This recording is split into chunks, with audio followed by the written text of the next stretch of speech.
As you can see at the top of the screen, there are some AI translated subtitles, but I will say that the translations are not 100% accurate, so please bear with me, but they are better than nothing, and I hope they are helpful and help understand the presentation. The second main point is that there is a lot of information in our presentation slides today, and we have limited time to talk about everything, so I hope that the resources that are shared in the presentation are helpful to you, and you can look at them later or ask questions at the end of the presentation if we skip over something. So I'll get into the first part, talking about what digital literacy is, why it matters, why there is a digital literacy gap, how to address it, as well as some examples of how digital literacy is used in different types of recreational and popular media. So let's get started. Now, traditionally, literacy is associated with reading and writing. In many ways, libraries are associated with books, so we have this innate connection between literacy and what we do in our work. However, as things have progressed, as library information and science has evolved, information has been sort of the new core concept for our field.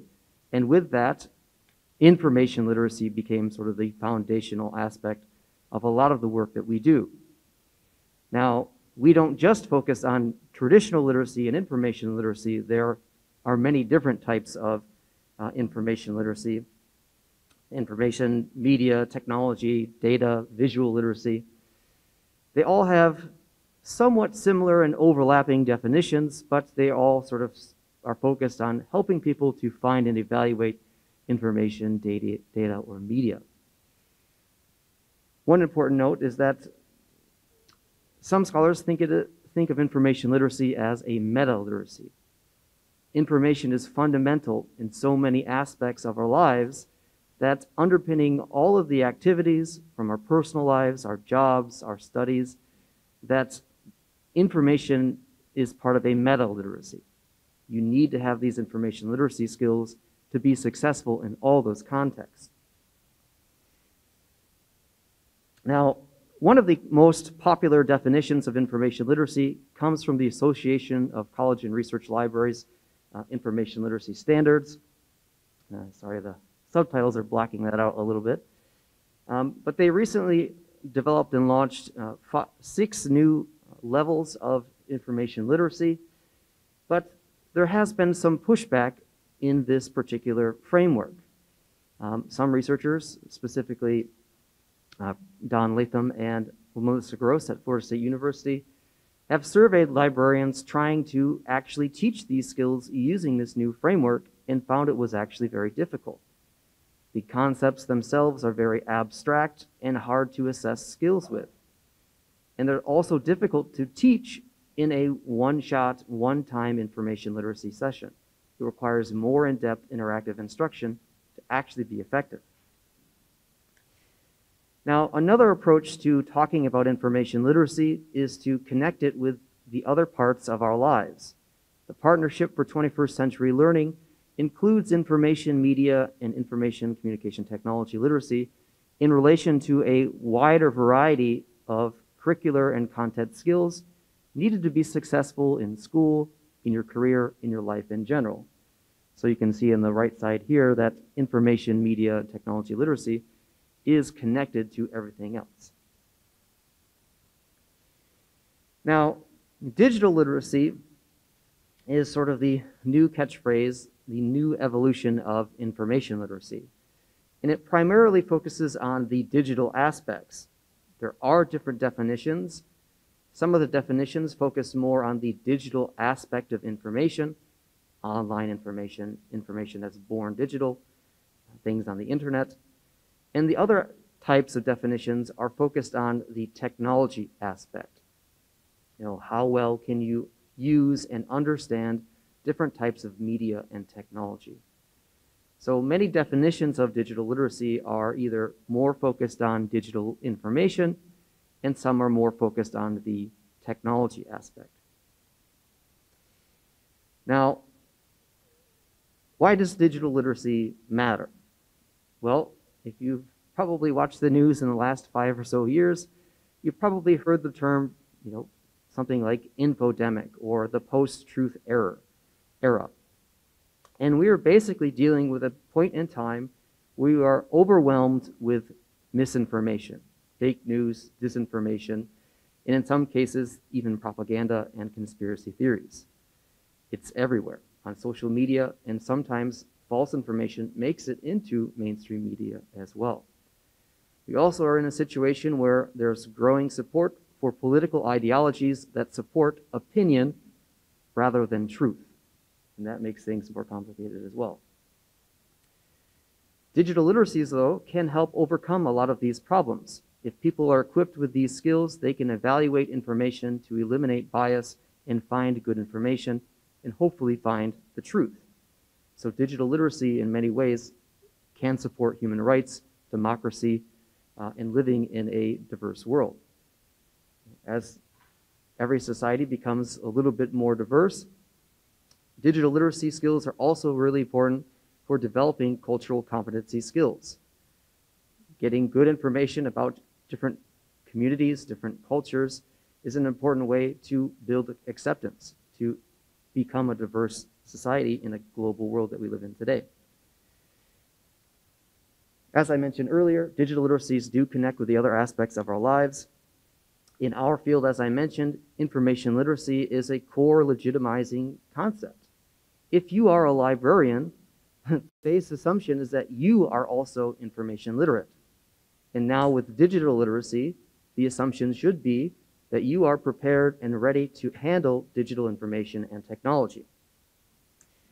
But this type of instruction is not consistent at different levels. For example, in a survey around the world, the OECD found that only about 54% of students are actually being taught how to evaluate biased information, and only 41.9% for students, high school students in South Korea.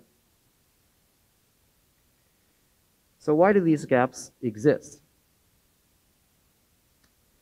So one problem is that many people overestimate their ability to find and evaluate information. They're too confident, and when you actually measure their skills, they're not that good at it. Another problem is that it's difficult to evaluate information online because the sources that you need to compare and contrast to evaluate are gone. They degrade. The internet in some places is not permanent. It's expanding and things get lost. Bad information also spreads in many ways like a disease. It spreads quickly and through people that you trust. Some people argue that, we'll talk about that in a minute, so we'll save that. Another big issue is that there are a variety of social, emotional, and cultural aspects that impact people's ability to evaluate information. We'll talk about that in a little bit. Another big issue is that some of the traditional tools for information literacy instruction are no longer effective in the digital climate of today. Now, one of the biggest tools used to teach information literacy is the CRAP test, but it's becoming out of date. Even though it was designed originally to help people evaluate online information, the evaluation criteria themselves are more alike content development policies for selecting books for your library, not evaluating online information. Online information is complex and complicated. It's difficult to establish authority and verify things online. So other types of information frameworks and digital literacy frameworks have been proposed to try to overcome this problem. Now, another popular test, the CARS checklist, which is here, has the same problems as the CRAP test. Now, one way to teach information literacy is using a new lateral searching technique called the SIFT method. So stop, investigate the source, find trusted coverage, and trace claims and quotes to the original evidence, original context. Now, one thing to note with this particular model is that the first step is stop. It recognizes that there's an emotional impact of the information that you are looking at, and that if you just share that information right away, you may unknowingly be sharing bad information. So you may be contributing to the problem. Now, this emotional aspect is important because it starts to become seen in other frameworks as well. One of the biggest frameworks that's been launched globally is from UNESCO, their media and information literacy competencies. And as you can see, number 6 here at the bottom is understanding the social cultural context of information. Again, what are the social factors that may influence you to use information or to not use it? And we'll return to that theme in a minute. Now, IFLA has also been trying to fight the information and fake news wars as well. They have these guides actually available in multiple languages. So you can see in the middle here, it's available in Hangul. And on the right here is the COVID-19 edition to fight some of the misinformation related to COVID-19. But you can look at some of these things, and it's, again, asking participants to think about the social context. Is it a joke? And to check your own biases, your own social and emotional state. Now, another aspect of information literacy is trying to localize it to your particular context. Now, I don't have time to go into the details, but this case study provides a good understanding of how localizing these international standards to a particular context can make them more effective. It involves a lot of coordination from the national level all the way down to the local level to actually make them effective. So how do we address these gaps? As I suggested, establishing national frameworks involving information literacy at all education levels. It should be taught in broader contexts. It's not just about finding information to write a research report. It applies to all aspects of your lives. Inoculation approaches may be effective as well, preparing people ahead of time how to spot and identify bad information before they encounter it. And again, trying to understand those social and emotional factors as well. So some of these social and emotional factors have been studied in our field before, things like library anxiety, uncertainty and anxiety during the search process, information poverty, satisficing. Things like information and avoidance and self-esteem are less well understood, but people are starting to do more research about it. And I'll talk a little bit about that. It's one of my research streams. Now, we don't have time to go through all of this, but one theory from social psychology suggests that as humans, we all share this universal fear of death, and we join communities, we celebrate our cultures as a way to fight that fear. And part of the implications of that is that we join those communities to build ourselves up, to increase our self-esteem, and when our communities are attacked, or the sources of information for our communities are attacked, we may not use those other sources of information, which can impact your ability to find and evaluate it. So one aspect of this for our field is trying to use an understanding of social and emotional context for digital literacy. Your political beliefs, your educational background, your group of family members in your community may impact how well you can actually evaluate information. So now I'd like to talk a little bit about some case studies from my research that exemplify using digital literacy in recreational media. Now, this is from my dissertation project. I will spare you the details on the method, but essentially what I found is that online game players who play games for fun use a wide variety of digital literacy skills in order to play the game. They do research to understand their character, to be realistic as possible, even though they are telling fictional stories. They use a wide variety of technology, they create media, and they use technology tools to help each other.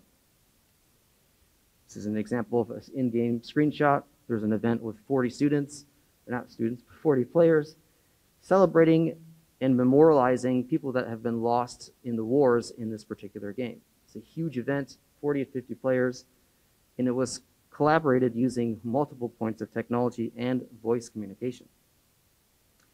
You can also see digital literacies in YA fiction, young adult fiction.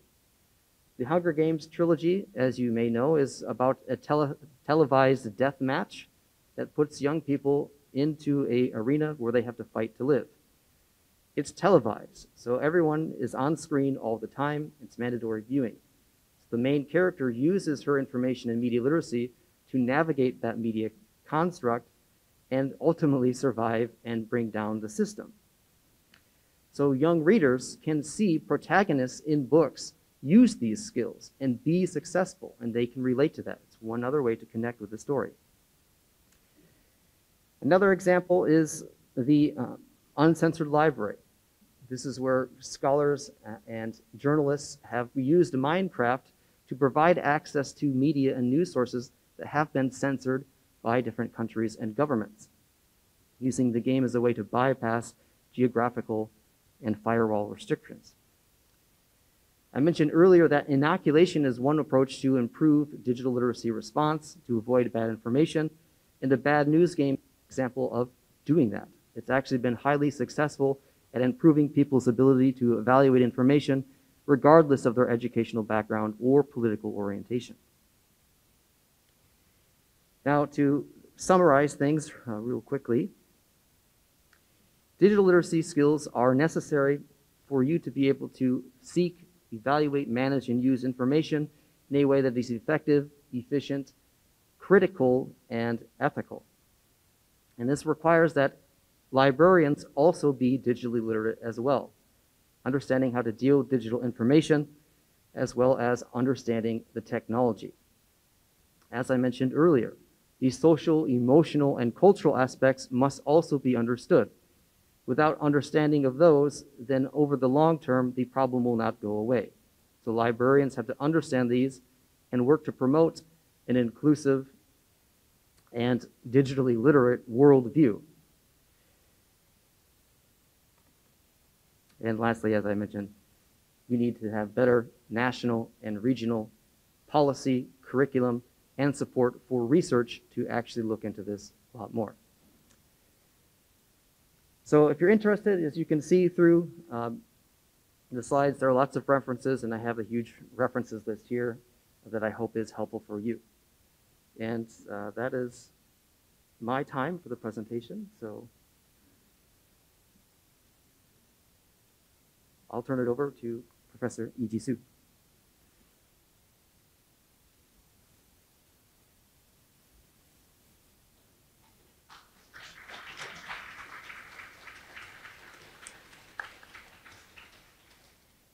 네, 앞서 홀리스토 교수님께서 디지털 리터러시의 정의와 여러 가지 고려할 점들에 대해서 알려주셨습니다. 그래서 디지털 리터러시는 디지털 정보를 접근하고 비판적으로 그 내용을 이해하고 평가하고 또 윤리적으로 사용하는 데 있어서 요구되는 다중적인 기술과 지식 그리고 태도를 전반적으로 포함한다고 말씀하셨습니다.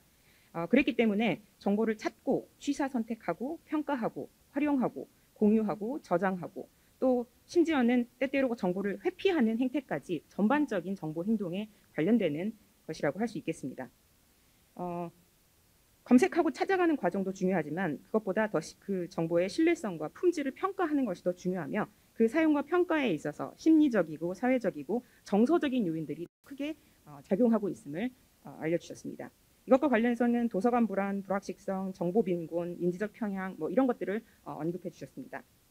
다음에서는 제 발표에서 AR이나 VR, 메타버스 환경과 같은 실감 미디어를 활용한 디지털 리터러시 프로그램에 대해서 살펴보고 이를 도서관 서비스에 주도적으로 도입하고 운영해야 할 정보 전문가로서의 사서에게 요구되는 새로운 역량을 중심으로 발표하도록 하겠습니다. 먼저 미국 공공도서관에서 제공하고 있는 평생학습 프로그램을 구글 지도 위에 매핑한 자료를 함께 보시겠습니다. 이 프로젝트는 전국의 공공도서관 사서분들께 이렇게 공공도서관의 이름과 주소와 그리고 웹사이트 정보, 그리고 페이스북, 트위터, 유튜브와 같은 온라인 홍보 채널에 대한 정보를 입력해달라고 말씀드렸습니다. 그래서 전국에서 이런 정보들을 올려주셨고 저희 연구팀은 구글 퓨전 테이블이라는 툴을 사용해서 전국 공공도서관에서 제공하고 있는 클래스들을 매핑을 했고 이때 공동체의 나이, 인종, 성별, 교육, 소득, 자녀 숫자 등과 같은 다양한 다양성 변수 정보를 함께 표기하였습니다. 지도에서 보시면 이렇게 서부의 끝쪽 그리고 동남부의 끝쪽 이런 부분들에서 보이고 있는 빨간색과 노란색 이 핀으로 표시되는 것들이 특히나 공동체의 다양성 변수가 높은 곳들이라고 할 수 있겠습니다. 그리고 도서관에서 제공하고 있는 프로그램들에 대해서 살펴봤더니 공통적으로 컴퓨터에 관한 클래스들이 많았습니다. 컴퓨터와 인터넷에 대한 접근을 제공하고 그리고 그 정보들을 효율적으로 활용하고 비판할 수 있는 리터러시 교육들, 그리고 제2 외국어 교육, 그리고 중도 학업을 벗어나 있는 검정고시 준비에 관한 클래스들, 그리고 세금이나 보험 관련된 클래스들, 그리고 건강정보, 그리고 취업 활동에 해당하는 다양한 클래스들을 무료로 공통적으로 제공하고 있었고요. 그리고 지역사회 특징과 이용자 특징에 따라서 메이커스페이스 프로그램을 제공하거나 게임이나 요가와 같은 운동 프로그램, 그리고 이렇게 중번부 이런 데 보면은 인구 밀도가 낮고 그리고 정보통신망이 잘 갖추어지지 않는 낙후된 지역에서는 심지어 도서관이 주민들의 인터넷 쇼핑까지도 함께 하는 그런 서비스를 보여주고 있었습니다. 어떻게 보면 도서관에서 이런 서비스까지 한다고? 라고 생각하실 수 있는 서비스도 있겠습니다. 하지만 대부분은 지역사회 구성원의 실생활에 밀착된 생애주기형 정보 문제를 직접 해결할 수 있는 서비스들을 제공하고 있고요. 그렇기 때문에 미국인들에게 있어서 도서관이란 지역사회 이용자들한테 가장 가까운 곳에 위치하고 있는 최전선의 공공기관이며 또 사서는 가장 똑똑하고 친절한 그리고 우리 공동체에서 중요한 사람으로 여겨지고 있다고 하겠습니다. 같은 맥락에서 구글에서 사서라는 키워드를 검색해 보시면 이런 결과들을 얻을 수 있습니다. 오리지널 서치 엔진으로서의 사서, 그리고 10만 개의 수많은 검색 결과 중에서 가장 믿을 수 있는 단 하나의 정답을 찾을 수 있는 사람, 그리고 석사나 박사 논문들의 감사의 글에 보시면 이 사서에 대한 감사의 내용이 단골로 등장을 하고 있습니다. 그리고 매년 있는 도서관 주간에는 각 초중고등학교 그리고 대학 캠퍼스에서 도서관과 사서에 이렇게 감사한다라고 하는 감사 메시지를 보내는 수많은 이용자들이 존재하고 있습니다.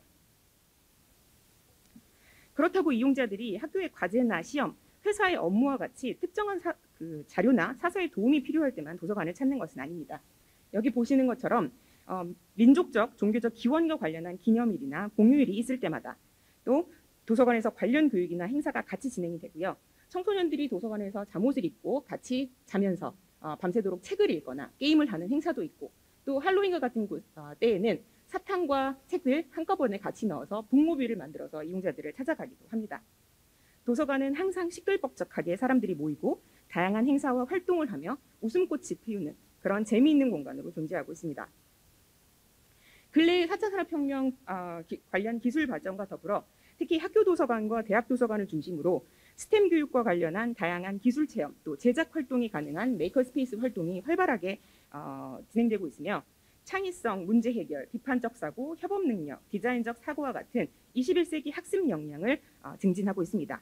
또 공공도서관에서는 보이시는 것처럼 스마트폰, 인터넷, 컴퓨터, 게임과 같은 다양한 디지털 미디어를 안전하게 사용하고 그 정보를 비판적으로 평가하고 윤리적으로 사용할 수 있게 하는 다양한 디지털 미디어 리터러시 프로그램도 활발하게 제공되고 있습니다. 이처럼 미국의 도서관은 지역사회 공동체의 가장 아래에서 튼튼한 닻을 내리고 지역 이용자들이 가장 필요로 한 여러 가지 문제를 해결하는 앵커 인스티튜트로 자리 잡았다고 하겠습니다. 그렇다면 현재의 한국 도서관과 사서는 어떤 위치에 존재하며 미래의 도서관과 사서는 어떤 기능과 역할을 담당해야 할까요? 작년에 전남대를 포함한 연합연구진이 수행한 연구의 일부를 소개해드리겠습니다. 초연결, 초지능 키워드로 연결되는 4차 산업혁명은 인공지능, IoT, 빅데이터, 클라우드 컴퓨팅과 같은 혁신 기술로 가상과 현실의 경계가 모호해지고 온오프라인의 공간이 통합되는 것을 특징으로 합니다. AI와 빅데이터 같은 기술은 복잡 단아단 이용자 데이터들을 잘 분석하고 새로운 정보 요구와 서비스를 발굴해내고 또 사물 인터넷과 로봇 기술을 활용해서는 도서관 건물이나 서고 관리, 정보 검색 등에 활용하기도 합니다. 또 3D 스캐닝과 프린팅 기술과 같은 것들은 디지털 보존을 진행하는 데 사용이 되거나 메이커스페이스의 기술 체험과 교육 프로그램에도 진행하는 등 다양한 기술이 도서관 서비스에 활발하게 접목되고 있습니다. 디지털 전환 시대가 가속화될수록 우리 도서관은 분화된 이용자 요구에 대응하는 차별화된 맞춤형 서비스를 제공해야 하며 정보 소외계층을 포함한 잠재 이용자 계층을 찾아가는 아울리치 서비스를 개발해야 하고 또 한 곳에서 다양한 공공 서비스와 정보 요구를 충족시킬 수 있는 원스톱 서비스, 코로나 팬데믹을 겪으며 폭발적으로 증가한 비대면 프로그램을 지속적으로 확대해서 제공해야 할 것입니다. 제3차 도서관 발전 종합계획에서도 이상의 기조와 같은 전략 방안과 핵심 과제를 잘 설정하였고 특히 오늘 우리 발표에서 제가 포커스를 두는 부분은 바로 사회적 포용을 실천하는 도서관이겠습니다. 보다 적극적이고 포용적인 정보 복지 실현을 위해서 공공도서관이 수행해야 할 디지털 리터러시 서비스를 포함해 다른 사회 서비스와 연계되어 경계를 넘는 정보 서비스의 확대, 그리고 이를 담당할 사서의 새로운 역량 개발을 위한 교육 훈련 부분이 되겠습니다. 특히 이용자 요구에 따른 맞춤형 서비스를 개발할 수 있는 리서치 능력이나 다양한 디지털 미디어를 활용해서 리터러시 교육 프로그램을 기획하고 운영할 수 있는 능력, 또 소셜미디어를 활용한 프로그램 홍보와 마케팅 능력들은 미래 사서에게 요구되고 있는 새로운 역량들이며, 저희 연구에서는 이상의 역량들을 포함해 4가지의 핵심 영역을 정의하고 창의 융합적이고 소통 협력적이며 선도 전문형이고 공감 포용적인 미래 인재 양성을 위한 사서 재교육 계획을 수립하였습니다. 도서관 서비스와 관련이 높은 아동 보육이나 교육, 의료, 사회복지 법률이나 유관 서비스에 대한 학습과 협력을 강화할 수 있는 교육을 확대하고, 이용자의 생애주기형 정보 문제를 실질적으로 해결할 수 있는 다양한 서비스와 연계된 도서관 서비스를 개발할 수 있는 교육, 또 정보 취약계층을 적극적으로 찾아갈 수 있는 아울리치 서비스 교육을 제안하였습니다. AI, 빅데이터, IoT 기술 교육을 포함한 4차 산업혁명 기술 교육, 그리고 비대면 서비스의 운영을 위한 디지털 미디어 활용법 교육으로 구성되어 있는 디지털 전환 선도 과정을 개발 운영하도록 제안하였으며, 특히 AR과 VR, 메타버스와 같은 실감 체험형 매체에 대한 교육을 강조하였습니다. 방법적인 측면에서는 앞서 홀리스터 교수님이 언급했던 대중적 미디어인 게임이나 게이미피케이션을 적용한 교육 콘텐츠를 활용 가능하며, VR 시뮬레이션 방식을 활용한 학습과 실습 콘텐츠에 관한 내용도 제안하였으며, 이 부분은 뒤에서 다시 설명드리도록 하겠습니다. 이처럼 도서관과 사서가 디지털 전환 시대에 빠르고 효과적으로 대처하기에 노력하는 가장 큰 이유는 무엇일까요? 바로 모든 시민 이용자의 디지털 리터러시 교육에 대한 관심과 수요의 폭발적 증가에 있을 것입니다. 전 국민의 인터넷, 스마트폰, 소셜미디어의 접근과 사용은 점점 더 보편화되어 가지만 실제 이용에 있어서 개인 간 혹은 세대 간, 계층 간 디지털 정보 격차는 더욱 커지고 있습니다. 오는 2024년 초등학생 입학생부터는 코딩 교육이 또 필수 교과 과정이 됩니다. 그런데 현재 한국의 만 15세 학생의 디지털 문해력은 OECD 회원국 중 최하위 수준에 불과합니다. 디지털 기기에 대한 접근 능력, 온라인 정보를 비판적으로 평가하여 정확한 사실과 편향되지 않은 의견을 구분할 수 있고, 또 그 정보를 안전하고 윤리적으로 사용할 수 있는 리터러시의 역량 강화가 시급합니다. 이에 가장 포괄적이고 다양한 정보 자원을 갖추고 있고, 또 컴퓨터와 기타 기술 장비와 공간을 갖추고 있는, 그리고 무엇보다 가장 중요하게 정보 문해력 교육 전문가로서의 사서를 보유하고 있는 공공도서관이 기반이 되어 모든 시민 이용자 계층의 디지털 미디어 리터러시 교육을 선도할 수 있는 핵심 기관이 될 수 있도록 하는 연구를 진행한 바 있으며, 그 결과로 공공도서관 기반 미디어 리터러시 교육 가이드라인 개발 연구를 진행하였습니다. 북미와 유럽 선진국들의 디지털 미디어 리터러시 교육과 관련한 제도와 정책들, 그리고 실제 사례들을 좀 살펴봤더니 사서와 사서 교사가 주축이 되어서 읽기와 학습, 또 콘텐츠 제작을 위한 디지털 미디어 교육을 수행하고 있습니다.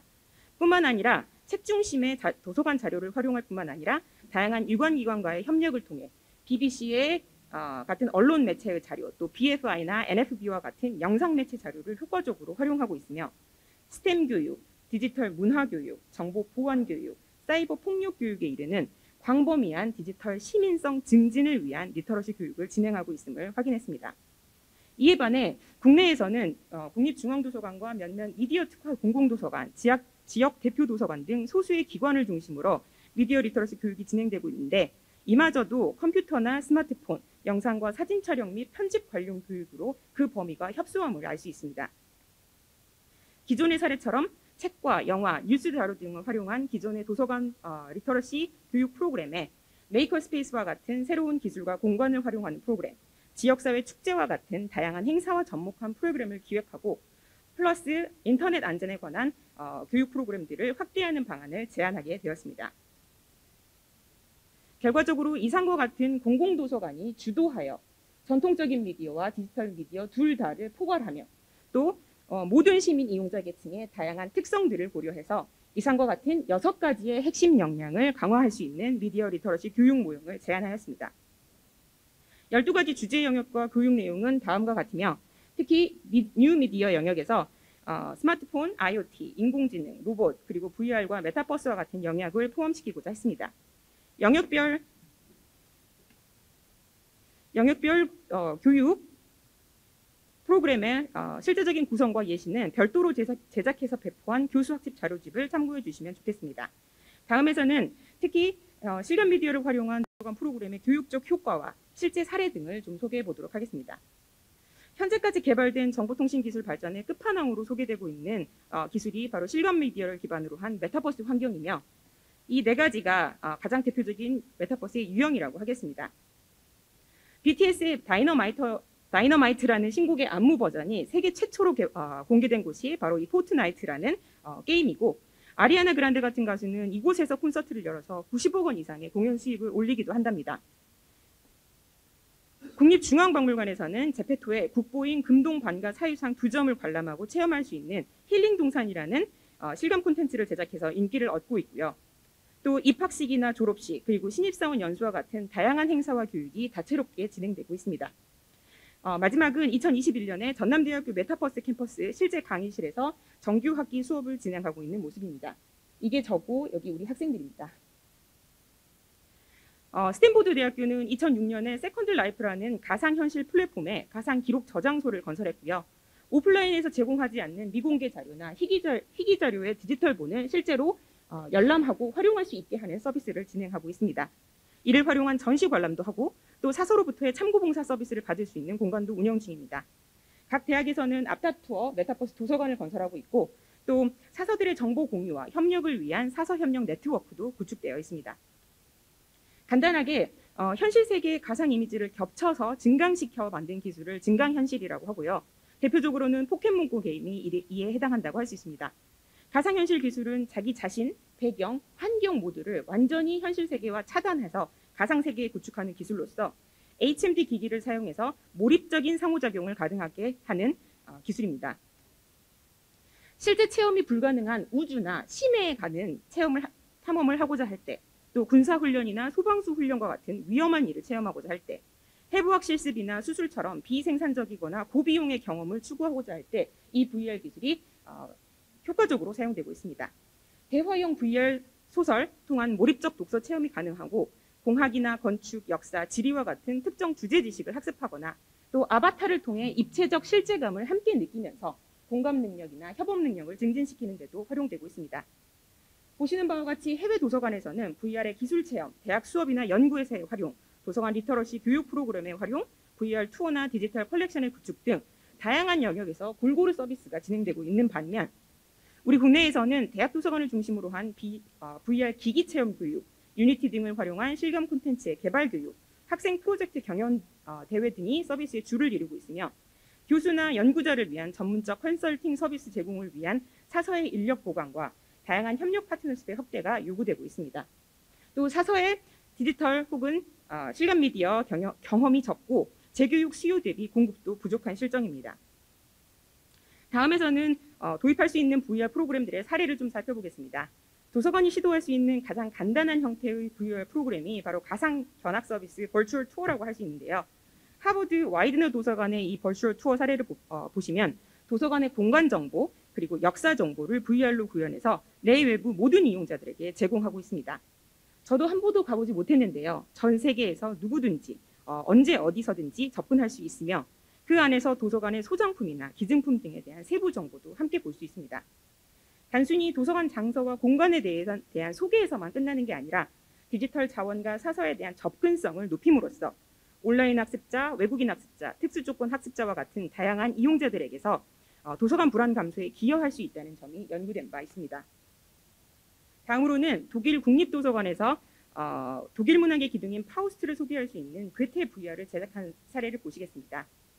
짧은 VR 동영상이지만 독일어를 비롯한 9개의 언어로 파우스트의 내용을 접할 수 있게 하였으며 보시는 것처럼 너무나 아름다워서 끝난 것이 너무 아쉬웠고 서거로 바로 달려가 파우스트를 찾아 읽고 싶어졌다는 생생한 이용자의 후기를 볼 수 있습니다. 여기 아래 링크를 클릭해 보시면 집에서 재생해 볼 수 있겠습니다. 다음으로는 미국의 공공도서관 연합TV 개발한 청소년 정신건강 VR 프로그램입니다. 청소년 스스로가 스트레스를 줄이고 감정 조절과 마음의 평온을 증진할 수 있는 경험을 테크놀로지 학습과 더불어서 함께 진행할 수 있는 프로그램입니다. 전 세계적으로 사회적 웰빙이나 개인의 정신 건강에 대한 관심이 증가하고 있는 추세에 맞추어 우리 공공도서관에서도 새롭게 도입해서 개발할 수 있는 서비스 영역이 될 수 있지 않을까 생각합니다. 실제로 북미, 미국이나 캐나다와 같은 공공도서관을 중심으로 도서관이 사회복지사나 학생 인턴을 직접 고용해서 단순한 도서관 지원 추천이나 타기관의 서비스 안내를 넘어서는 경계를 넘어서는 실질적인 지원을 제공하고 있으며 이를 통해 소외계층 서비스를 확대하고 또 기존에 있었던 사서 인력의 활용 효율에도 효과가 있음을 알 수 있습니다.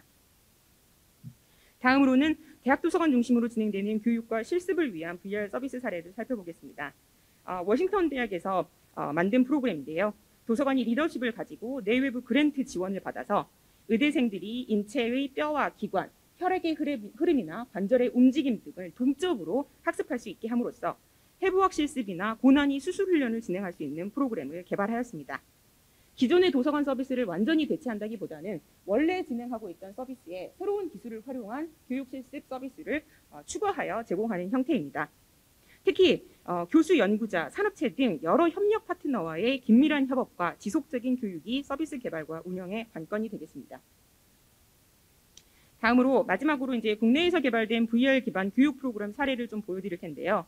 전남대학교 교육문제소에서 상당한 연구 성과와 기술 개발을 주도하고 있습니다. 소아과 의사 혹은 치과 의사가 가상의 환경에서 환자를 대상으로 진단과 환자 응대를 학습할 수 있는 프로그램입니다. 또 예비교사가 학급 내 문제 행동 학생에 대해서 어떻게 대응하는지 또 교실 관리 역량을 어떻게 강화할 수 있는지를 실습할 수 있는 프로그램도 있으며 또 예비 간호사들이 내국인이나 외국인 환자 응대 과정에서 발생할 수 있는 다양한 문제 상황을 실습하고 자신의 수행을 성찰해 볼 수도 있는 콘텐츠도 있습니다. 마지막 같은 경우에는 경도 지적 장애를 가진 학생이 직업 역량 강화를 할 수 있는 편의점 직무를 실습하는 그런 프로그램도 있겠습니다. 올해 초 저희 두 연구자는 전남대 교육문제연구소와의 협력을 통해서 공공도서관 사서의 공감 역량과 다문화 역량을 훈련할 수 있는 VRS 교육 프로그램을 제안하였습니다. 한국은 이미 전체 인구의 3.3% 이상의 외국인 인구를 보유하고 있는 다문화 사회로서 도서관 다문화 서비스의 수요도 지속적으로 증가하고 있습니다. 그러나 이를 지원할 수 있는 사서의 다문화 역량이나 공감 역량에 대한 인식, 스킬, 자신감 등이 상당히 부족한 상태이며 이것은 도서관 접근과 포용성을 확대하는 데 어려움을 주고 있습니다. 또 이를 해결하기 위해서 보시는 것처럼 다양한 국적의 외국인 이용자 아바타를 만들고 또 실제 도서관과 같은 똑같이 VR 환경으로 구축한 환경에서 이용자의 모국어와 문화 환경을 이해하고 의사소통하고 또 참고 봉사를 진행할 수 있는 시뮬레이션 기반 교육훈련 프로그램을 제안하고자 하였습니다. 이 프로그램 같은 경우는 사서의 교육이나 재교육 관점을 넘어서서 실제 이용자 서비스 관점에서도 충분히 활용 가능한데요. 내 외국인이 한국 혹은 상대 나라의 언어와 문화를 이해하고 학습해서 다문화 인식과 역량을 증진하는 프로그램, 또 도서관 이용 교육을 포함한 다양한 리터러시 프로그램, 각종 전시나 행사 프로그램 등을 진행하는 데도 활용해 볼 수 있겠습니다. 발표를 정리하면 다음과 같습니다. 디지털 전환 시대에 우리가 유연하게 대응할 수 있도록 미래 도서관과 사서의 역할과 역량에 대한 재정의가 필요합니다. 또 이용자 계층별로 특화된 맞춤형 정보 서비스의 제공, 교육, 의료, 노동, 환경, 사회복지 등 경계를 넘나드는 사회 서비스의 제공이라는 새로운 도전이 필요합니다. 특히 적극적 정보복지 실현을 위해 공공도서관 기반 디지털 미디어 정보 리터러시 서비스의 강화가 필요합니다. 이를 위해 새롭게 요구되는 다양한 역량을 지속적으로 향상시킬 수 있는 사서 재교육 프로그램의 개발과 제공이 함께 수반되어야 하겠습니다. 이상으로 발표를 마치겠습니다. 감사합니다.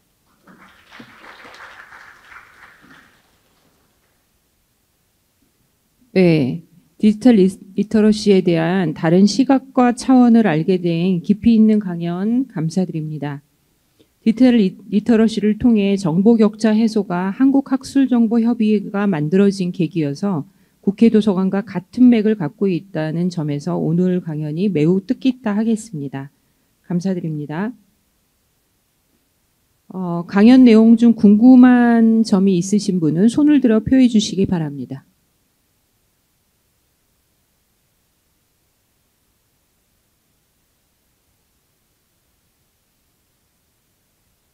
질문이 없으실까요?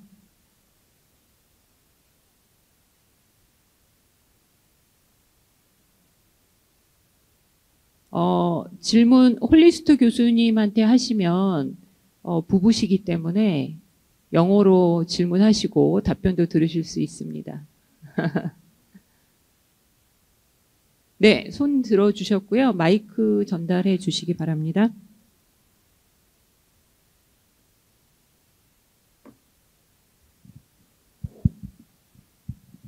네, 안녕하세요. 강연 잘 들었습니다. 두 분께 그냥 같이 질문 드리는데요. 좀 말씀해 주신 대로 이제 뭐 디지털 리터러시, 미디어 리터러시 이제 여러 개념들이 단순히 어떤 미디어를 활용하는 그런 능력을 넘어서 마지막에 이제 한 장짜리로 제안해 주신 것처럼 어떤 뭐 데이터 기반의 의사결정 능력이라던가 아니면 여러 환경에서 여러 참여적 환경에서 협업할 수 있는 능력이라던가 여러 가지 좀 더 적극적인 의미의 그런 능력을 의미하잖아요. 그래서 마지막에 그런 사서들을 교육할 수 있는 프로그램이 필요하다라는 말씀도 해주셨는데 사실 이용자들한테 그런 교육을 해주기 위해서는 사서 자체가 그런 능력을 가지고 있어야 되는데 그런 능력을 갖추기 위해서 당장 우리는 무엇을 해야 될지 좀 궁금합니다.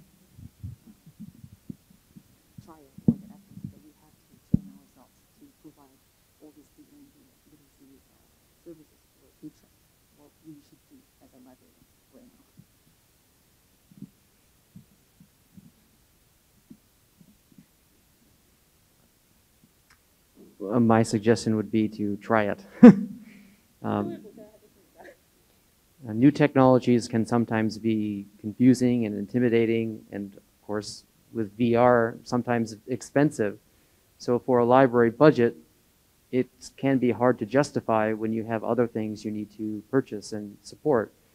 But with the fourth industrial revolution and moving into the metaverse, these technologies are going to become more accessible to more people and more common. So I think it's worth it in the long term to invest, to do some experiment and start getting into it now. So then when more people do get into it, libraries will be ready. So it's more about kind of embracing, kind of being an early adopter, and hopefully it'll pay off in the long run. A lot of these immersive technologies have a stigma about being only for fun, only for recreation or entertainment. But as I've tried to explain in my presentation, many of these have a variety of educational and professional benefits, even if they are for fun, because you are using important skills in many different contexts. So I think that kind of getting past that, wariness, understanding their true value, and getting experience now is what will help librarians in the long run. 아마 많은 부분을 이해하셨겠지만 기술은 빠르게 발전하고 있습니다. 그리고 이 기술의 발전의 속도가 이용자들이 이것을 어도프트하는 속도가 아주 빠릅니다. 그래서 우리는 이 속도에 맞춰서 다가가기 위해서 여러분들이 업무가 너무나 많으시고 과중하다라는 걸 알고 있습니다. 그리고 시간을 내서 개인적으로 이런 것들을 공부하기가 어렵다는 것도 알고 있습니다. 그러나 지금 당장 시도하셔야 합니다. 게임이라든지 새로운 YA 북 이런 젊은 청소년 문학이랄지 그리고 MMORPG랑 아니면 소셜미디어 같은 것들 여러분 바로 시작하셔야 됩니다. 바로 시작하셔서 이 기술들을 받아들이고 그리고 이용자가 이것을 왜 사용하는지 여기서 어떤 즐거움을 느끼는지 어떤 것을 활용해서 정보를 어떻게 활용하는지의 그 패턴과 요구를 이해하지 못하시면 우리는 그것에 맞는 서비스를 하기가 어려워질 것입니다. 그리고 아마 자녀분들이 많으실 텐데요. 자녀분들은 100% 게임을 다 하고 있습니다. 자녀분들이 모바일로 무슨 게임을 하시는지 그리고 PC나 MMORPG 같은 어떤 게임을 하는지 그 게임 환경 안에서 어떻게 정보를 찾고 어떻게 활용하는지 이런 것들을 개인적으로 파악하시는 것이 굉장히 중요할 거라고 생각이 되고요. 또 개인적인 차원을 넘어서서는 방금 얘기했던 것처럼 사서 재교육 계획 이것이 굉장히 중요하다는 것을 저희도 연구를 통해서 지금 깨닫고 있습니다. 현재 하고 있는 교육의 횟수가 적다라는 것도 알고 있고요. 그리고 강제성이 없다라는 것도 알고 있습니다. 그 교육 훈련 보고서, 최종 보고서를 참고하시면 많은 내용을 보실 수 있는데 이런 것들을 개선하기 위한 어떤 방안 같은 것들도 제안을 해보았습니다. 또 다른 질문이나 코멘트가 있으신가요? 네, 마이크 전달 부탁드립니다. 교수님은 그냥 서 계시면 돼요. 지금 발표를 듣고 나서 상당히 생각이 많이 드는데, 하나는 지역 사회에서 가장 중요하고 능력 있고 친절한 분으로서 천사같이 활동하시는 사수분들이 있는데, 그분들이 처한 환경이 만약에 천국과 현실의 인간 사이에서 아무래도 그 지역 사회에 계신 분들보다 디지털 리터러시가 높은 수준을 유지하고 있으니까 천사로 대접받을 수 있을 텐데, 그 대학이라고 하는 환경에서 근무하고 있는 사서들은 그럼 어떤 역할을 할 수 있을까 이 생각을 해봤거든요. 교수들이라고 하는 사람들이 마음만 먹으면 리터러시를 확보하는데 누구보다 그 능력이 있는 사람들이고, 그 다음에 학생들도 이미 태어나면서 디지털 세상에서 접해서 디지털 역량이 굉장히 높은 사람들인데, 그렇다면 이런 환경에서 대학 도서관에 근무하는 사서들이 해야 될 역할은 또 어떤 것인지, 여기에 대해서 천사가 될 수도 있고 어떤 면에서 보면 천덕꾸러기가 될 수도 있는데, 이 시점에서 어떤 점을 생각할 수 있는지, 해야 되는지 좀 말씀해 주시면 고맙겠습니다.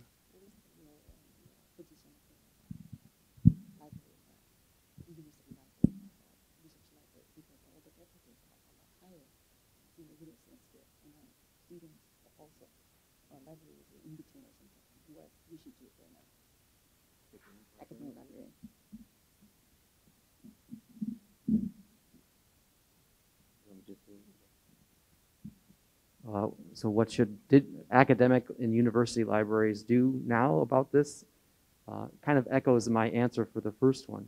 I would, think about actually investing in equipment and in space, the actual technology, training staff so that they are aware and know how to use different types of new technology, and help build a community that will use and support that. A lot of the examples we gave are maker spaces at different libraries and universities, and they use maker spaces for teaching their classes, but also conducting different types of research. It's not just like the field of dreams. If you build it, and everyone will just automatically come. From some of my colleagues in the United States, when they start integrating new technologies like a makerspace, and VR and AR headsets, just having the technology itself is not enough. You have to build a community that supports and uses it.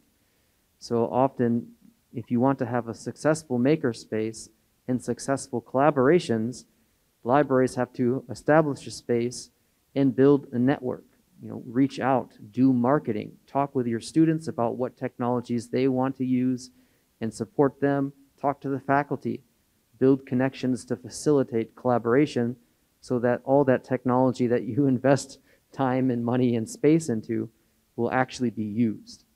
So just having the technology itself is not enough. You have to invest in supporting the community and supporting collaboration using it. And that way you'll have longer term use, better return on investment for that type of technology. 그래도 도서관 환경을 고려해 보면은 아무래도 대학 도서관이 가장 많은 인력과 가장 많은 예산이나 가장 많은 훌륭한 공간들을 가지고 있습니다. 그래서 기기를 배치하고 공간을 만들고 그것들을 대여하거나 수업에 활용할 수 있도록 저희가 대여해주는, 제공해주는 이런 서비스들을 좀 하고 있는데요. 이것을 도입했다, 이것을 사용 가능하게 한다에서 멈추면 그 이상의 것들이 스스로 생겨나지는 않습니다.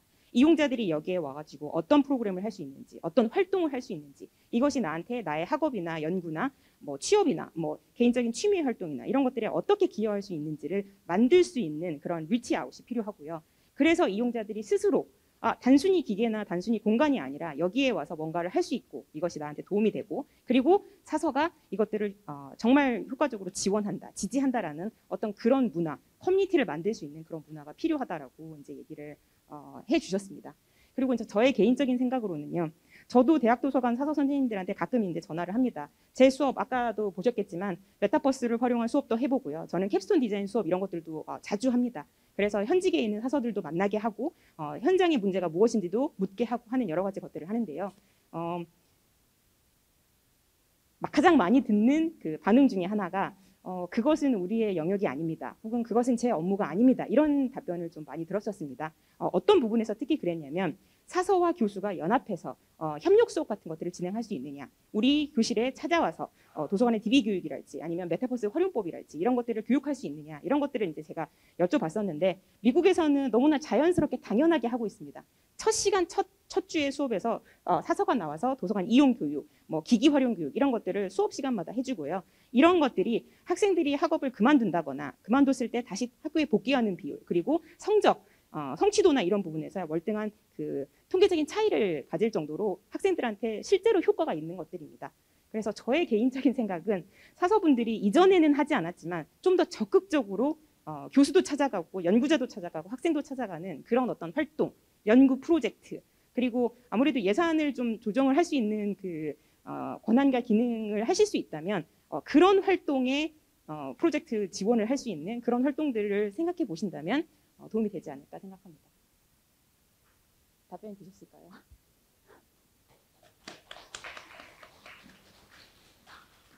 또 질의가 있으실까요? 네.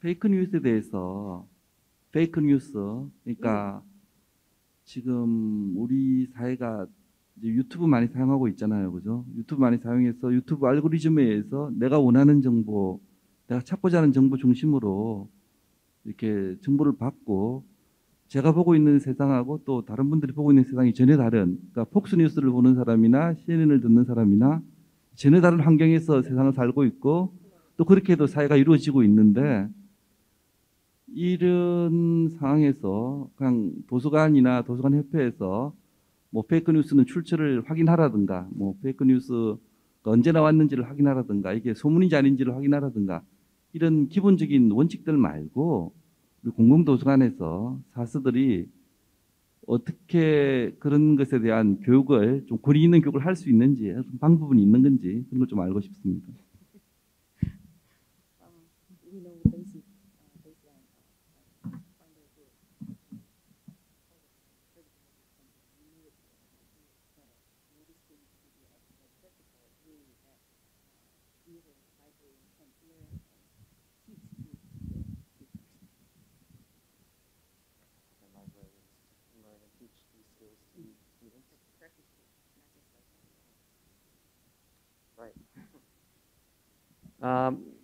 So one of the things I mentioned during the presentation is that, for example, some of the older information literacy frameworks and tools are not as effective as they used to be.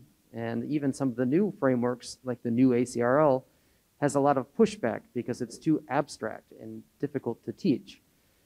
So some approaches to help librarians learn these easier and have toolkits or checklists to help actual users and other librarians are being developed. One example is the Bad News game. That's a simple game that you play online where you pretend to be a fake news generator. It's your job to get as many followers as you can and share bad information. You want to get as many followers as possible. You don't care how you get it. You're just trying to spread things that catch people's attention. And that game helps put people in the perspective of understanding how fake news is created and why. And that inoculation, that sort of proactive approach, helps students, players of the game, to actually identify those problems out in the real world. So games and apps like that are one way to help teach anyone. But the other small approach that I mentioned during the presentation is the SIFT method.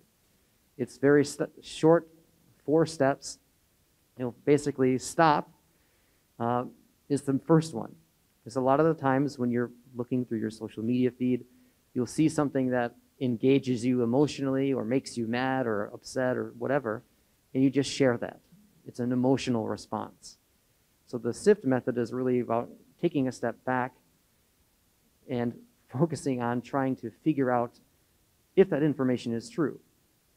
So the first step is stop, and then you try to investigate the source, trying to see if other sources of information that you do trust, that you do know are accurate, verify the information. So this is an approach called lateral searching. So if you see a piece of information that looks suspicious or you're not sure, go to other sources that you do know and trust and see if they are saying the same thing. This can help you avoid getting deeply involved into this emotional entanglement of this fake news. If you go to other places and they say the same thing, then okay, maybe there is maybe this is true. So that approach is one simple way that librarians can use, and the SIFT test was specifically designed because of some of the other problems with the CRAB test, the CARS checklist, and the ACRL, for example. So simple models like the SIFT approach, as well as some of the new types of games that are being used, I think are an easy way for librarians to understand some of the problems with fake news and learning digital literacy. But these are also easy approaches that everyday citizens, students can also use. So it can be helpful for training librarians, but it's also a tool that they can easily recommend and demonstrate to their users. 우리가 정보의 출처를 확인하는 것, 그리고 그 신뢰성을 확인하는 것의 중요성도 알고 있고 그 단계들도 알고 있습니다. 그런데 이론적이죠. 상당히 이론적이고 그것들을 실제 리터러시 교육에 도용이 아니죠. 적용해가지고 사용하거나 하는 것들은 굉장히 추상적인 면이 있고 어렵다는 점이 있습니다. 그래서 아마 현실에서 직접 적용하기 어려울 텐데요. 언급하신 것들 중에는 간단한 게임이나 앱 같은 것들이 있습니다. 실제로 내가 그 페이크 뉴스를 만드는 사람이 되어보는 거죠. 내가 어떤 게임 환경에 들어가서 내가 만드는 사람이고 어떻게 정보를 조작하고 어떻게 사람들을 속이고 그러면 플레이어, 이용자의 입장에서 접속했던 사람들은 그것의 폐해나 그것의 잘못된 그 효과나 이런 것들을 우리가 실감 체험용으로 느껴볼 수 있는 그런 앱이나 프로그램들이 많이 있습니다. 그래서 그런 것들에 대해서 우리 사서들이 먼저 알고 먼저 테스트해보고 아 정말 이런 느낌이구나, 이런 효과, 이런 나쁜 효과들이 있을 수 있으니까 이것들을 가르쳐주는 실제적인 어떤 태스크 베이스의 교육 프로가 필요하지 않나 이렇게 생각이 되고요. 저희가 그 보여드렸던 교수학습 자료집 그 아마 배포가 되었을 텐데요. 거기 보시면은 저희가 실제적으로 1시간, 2시간, 3시간 정도 이렇게 차시를 나누어 가지고 각각의 주제 분야에 대해서 접근할 수 있는 그런 예시들을 좀 보여드렸습니다. 대답이 되셨을까요? 네, 너무 열띤 강연과 또 열띤 또 질의도 해주셔서 너무 감사드립니다. 이제 그 셔틀이 지금 떠나야 되는 시간이 돼가지고요. 이것으로 질의를 마치고 제20차 한국학술정보협의회 정기총회 및 컨퍼런스 분과토의를 마치도록 하겠습니다. 이틀 동안 열린 컨퍼런스를 참석해 주시고 응원해 주신 여러분 감사드립니다. 안내 말씀드리겠습니다. 분과토의 종료 후 10시 40분 호텔 1층 입구에서 국회 부산도서관 참관을 위한 셔틀버스가 출발을 합니다. 국회 부산도서관 참관이 끝난 후에 타고 오신 셔틀로 하단역을 경유한 부산도서관과 김해공항으로 모셔드립니다. 셔틀버스 행선지를 잘 확인하시고 탑승해 주시기 바랍니다. 감사합니다.